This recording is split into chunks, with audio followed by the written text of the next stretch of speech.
میری نصیحت ہے نوجوانوں کو، مسلمان نوجوانوں میری نصیحت ہے آپ کو، ہرگز دہشت گردی کی طرف، آتنکواد کی طرف، انتہائی پسندی کی طرف نہیں جائیں، ہرگز قرآن حدیث کا سہارا اور قرآن حدیث کا راستہ اور سلف الصالحین کا راستہ، رسول اللہ صلی اللہ علیہ وسلم والا، صحابہ والا، تابعین والا، تبع تابعین والا، محدثین والا راستہ نہیں چھوڑیں گے انشاءاللہ، امن و سلامتی اور خیر و عافیت والا راستہ نہیں چھوڑیں گے انشاءاللہ۔ چاہے کفار و مشرکین کتنا بھڑکائے آپ دہشت گردی کی طرف نہیں جائیں گے، آپ قرآن حدیث سے جڑے رہیں گے،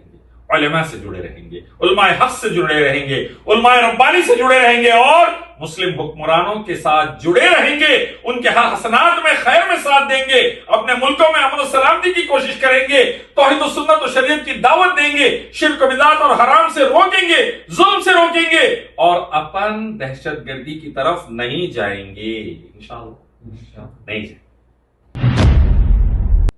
ہماری ذمہ داری ہے کہ ہم دنیا کے سامنے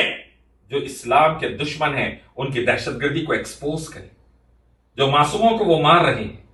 جو معصوموں کا قتل عام کر رہے ہیں، معصوم مرد عورتیں بچوں کو مار رہے ہیں، ان کو ہم ایکسپوز کریں، ان کو ہم اچھے سے دنیا کے سامنے لا کر ان کے زہریلے پن کو بتائیں گے، اور دنیا کو امن و امان و سلامتی، قرآن حدیث، توحید و سنت کی دعوت دیں گے انشاءاللہ، اسلام کی دعوت دیں گے، اور اپنے ملکوں میں فساد نہیں ہونے دیں گے۔ یاد رکھیے، جو ملک کے نوجوان نہیں سنے، بعض نوجوانوں کو بھڑکا کر پورے ملک کے ملک تباہ کر دیا گیا، لاکھوں کروڑوں مسلمانوں کو ختم کر دیا گیا، ہم وہ موقع نہیں دیں گے۔ ہم اپنے حکمرانوں کے ساتھ، مسلم حکمرانوں کے ساتھ جڑے رہیں گے، اور قرآن حدیث، توحید و سنت اور شریعت کی دعوت دیتے رہیں گے، شرک و بدعت حرام سے روکتے رہیں گے۔ اگر مسلمین ظلم کر رہے ہیں، معصوموں کو مار رہے ہیں، ہمارے حکمران جو اسٹریٹجی، جو حکمت عملی پر عمل کر رہے ہیں، وہ بہت دور اندیش ہے۔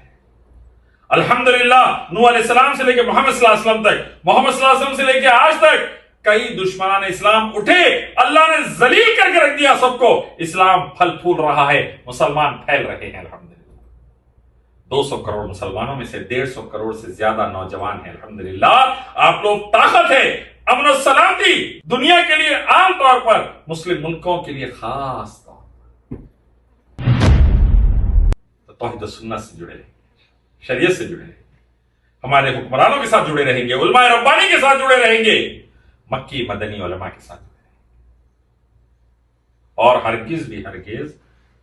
انشاءاللہ دہشت گردی کی طرف پلٹ کر نہیں دیں گے،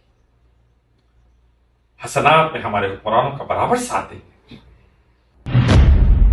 انشاءاللہ وقت آئے گا فلسطین پر اسلامی پرچم لہرائے گا، 1200 سال تک امن و سلامتی سے ہم نے حکومت کی، مسلمان، عیسائی، یہودی مل کے تھے، اور 1200 سال رہیں گے انشاءاللہ۔ بڑے بڑے ظالم آئے اور مٹی میں مل گئے، فرعون، حامان، ابو جہل، ایسے کئی آئے، رومن پرشین امپائر کئی آئے، مٹی میں مل گئے، ابھی بھی ایسا ہی ہوگا انشاءاللہ، دشمنان اسلام کو اللہ مٹی چٹا دے گا، لیکن ہمیں صبر کے ساتھ، نمازوں کے ساتھ، توحید و سنت کے ساتھ، شریعت کے ساتھ، ہمارے مسلم حکمرانوں کے ساتھ، علماء ربانی کے ساتھ، قرآن حدیث کے ساتھ ڈٹے رہ کر دین پھیلا کے نافذ کرنا ہے انشاءاللہ، اور ہرگز بھی ہرگز بربادی میں ساتھ نہیں دینا ہے، سلامتی اور عافیت میں ساتھ دینا ہے انشاءاللہ۔ مستقبل آپ کا ہے، کامیابی آپ کی ہے انشاءاللہ۔ حسبنا